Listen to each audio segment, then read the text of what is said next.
আমি অবমাননা করি আজও অবমাননা করব না। এই মুহূর্তে হুঙ্কার ভেঙে দেব। আমি ব্রাহ্মণদের কাছে সসম্মানে আপনার দরবারে হাজির করে দেব।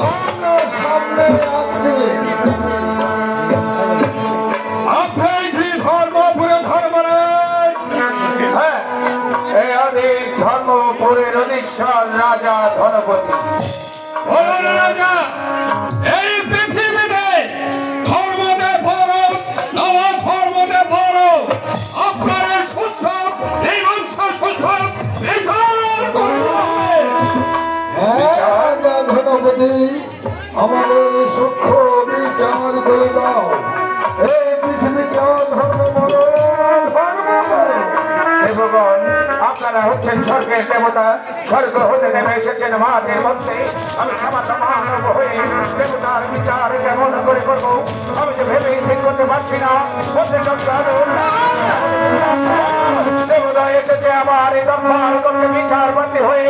আমি যদি বিচার না করে দেই তাহলে লোকসমাজে আমি ছোট হয়ে যাবো।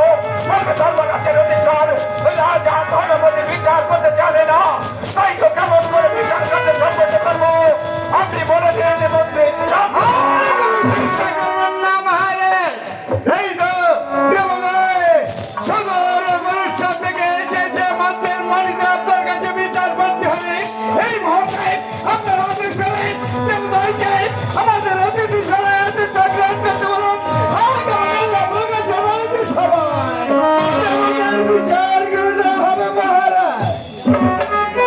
মহারাজ, আমি মন্ত্রী জান বাহাদুরের কথায় একমত আছে। দেবগণ, আজকের রাত্রে আপনারা আমার অতিথিশালায় আতিথ্য গ্রহণ করুন। আগামীকাল বেলা 10 ঘটিকায় প্রকাশ্য দেবালোকে রাজ দরবারে আপনাদের বিচার করে দেওয়া হবে। সেই বিচারে প্রমাণিত হয়ে যাবে এই বিশ্ব ভগবানদের মধ্যে দেহ ধরা যাবে ধর্মদেব বড় না অধর্মদেব।